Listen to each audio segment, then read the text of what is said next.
अस्सलाम वालेकुम स्टूडेंट्स, आज मैं पढ़ाने लगी हूँ। नेक्स्ट मैं आपको पहले भी पढ़ा चुकी हूँ प्रेजेंट इंडेफिनिट, प्रेजेंट कंटिन्यूअस का कंप्लीट लेक्चर दे चुकी हूँ। आज के टेंस का जो टॉपिक है प्रेजेंट परफेक्ट टेंस, ठीक है, जिसका मतलब होता है प्रेजेंट मतलब फेल हाल मुतलिक, ठीक है ना, फेल हाल मुतलिक। इसकी तारीफ क्या है, हमारे पास जब कोई काम जो कि मौजूदा ज़माने में मुकम्मल हो चुका हो, कंप्लीट हो चुका हो, मतलब इस एट द हाल में अभी भी मुकम्मल हुआ है, तो उसके लिए उसकी जो होता है वो प्रेजेंट परफेक्ट टेंस होता है।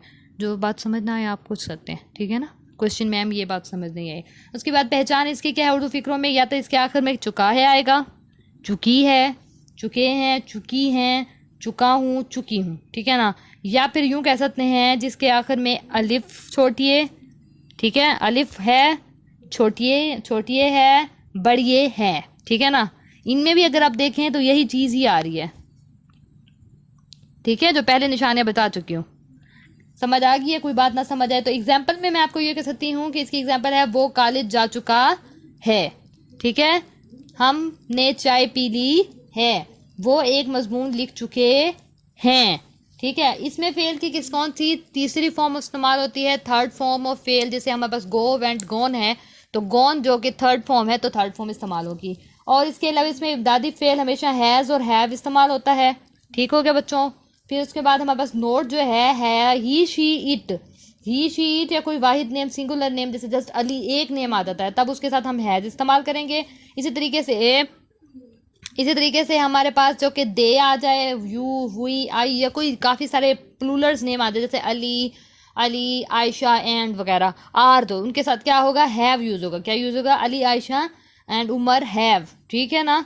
तो इसी तरीके से उनके साथ हैव का इस्तेमाल होगा। बनाने का तरीका, इंग्लिश का जो बेसिक सेंस होता है वो सब्जेक्ट प्लस हमारा हेल्पिंग वर्ब प्लस हमारे पास वर्ब प्लस ऑब्जेक्ट, जो कि अब हम बनाने का तरीका देख रहे हैं, किसका कर रहे हैं, फेल हाल मुकम्मल, फेल हाल मुकम्मल कर रहे हैं, मतलब प्रेजेंट परफेक्ट टेंस कर रहे हैं। उसकी जो निशानी हमारे पास, उसका जो तरीका होता है subject plus has have plus third form plus object. Get that students. अब जैसे कि मैंने एग्जांपल आपको पहले दे चुकी हूँ, वो कॉलेज जा चुका है, उसी की एग्जांपल को आगे लेके चलूंगी, उसी के मुताबिक आपको समझाऊंगी।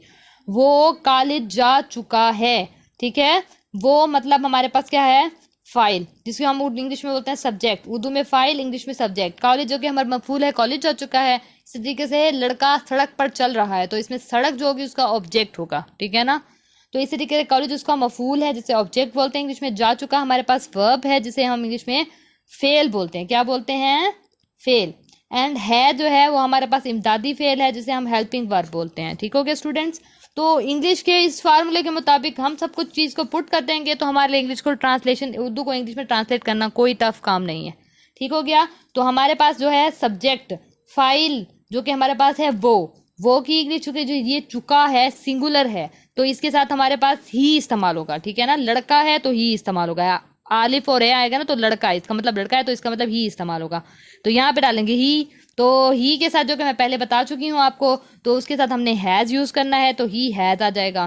फिर उसके पास जा चुका की इंग्लिश होती है गो, इंग्लिश की जाने की इंग्लिश होती है गो, जो कि इसकी गो, वेंट एंड गॉन, ये इसकी फर्स्ट फॉर्म, सेकंड और ये थर्ड। हमने क्या इस्तेमाल करनी है, थर्ड फॉर्म। स्टूडेंट्स कोई आपको बात ना समझ में आए तो पूछ सकते हैं। थर्ड फॉर्म होगी इस्तेमाल गॉन, तो वर्ब की जगह पे गॉन इस्तेमाल कर देना है। फिर उसके बाद कॉलेज जा चुका है, to the college, Ali has gone to the college, ठीक है। कोई क्वेश्चन हो तो बता दे। इसी तरीके से अगर हम नेगेटिव सेंटेंस बनाना है तो इसके साथ यहाँ पे नहीं डाल देंगे he has not gone to the college, has के बाद नॉट लगा दो तो वो नेगेटिव सेंटेंस बन जाएगा, ठीक है। कोई क्वेश्चन हो तो आप कमेंट बॉक्स में मुझसे पूछ सकते हैं। नेक्स्ट अगर हमने इंटरोगेटिव बनाना हो तो हैज़ को हमने, ये वाला जो हैज़ जो था सिंपली उसको शुरू में लेके आ जाना है। ये रहा हैज़ को हम शुरू में लेके आ गए, has he gone to the college, क्या वो कॉलेज जा चुका है। इसी तरीके से हमारे पास अब हमारे पास क्वेश्चनिंग में आ जाए, मतलब डबल सवालिया में आ जाए। डबल सवालिया में जैसे अली कॉलेज क्यों जा चुका है या अली कॉलेज क्यों गया है, ठीक है ना। वाई शुरू में क्या आ जाएगा, क्वेश्चनिंग। इंग्लिश में पहले आपको जब स्टार्ट में टेंथ प्लान पढ़ी तो आपके पास क्वेश्चंस के भी मैंने इंग्लिश बताई थी कि क्यों की इंग्लिश क्या होती है। सबसे पहले इसका तरीका क्या होता है, सबसे पहले हमारे पास क्वेश्चनिंग वाला जो होता है वो डालते हैं, फिर उसके बाद हमारे पास जो हेल्पिंग वर्ब है वो डालते हैं, फिर उसके बाद सब्जेक्ट प्लस उसके बाद वर्ब, फिर उसके बाद प्लस ऑब्जेक्ट डाल देते हैं। तो इस तरीके से क्यों की इंग्लिश क्या है, वाई, ठीक है ना। फिर उसके बाद हमारे पास हेल्पिंग वर्ब जो कि हैज़ है, he gone to the college, वैसे ही तरतीब है, why has he gone to the college, ठीक है। फिर उसके बाद हमने क्या करना है, अब अगर नेगेटिव भी आ जाए, डबल सवाले के साथ मनफी भी आ जाए, तो क्या करना है, उसके बाद हमने ही के बाद नॉट लगा देना, simply he has, why has he not gone to the college, ठीक है ना। इसी तरीके से और एग्जाम्पल भी आपको अगर आप कहते हैं तो मैं समझाऊँ, और एग्जाम्पल समझ नहीं आई या वो काफ़ी है एग्जाम्पल आपके लिए?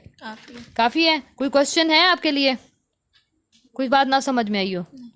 चलो ठीक है, अगर डन। तो ऐसी ही अच्छी अच्छी वीडियोस के लिए मेरे चैनल को फॉलो कर दें ताकि आपको बस अच्छी अच्छी वीडियोस आती रहें।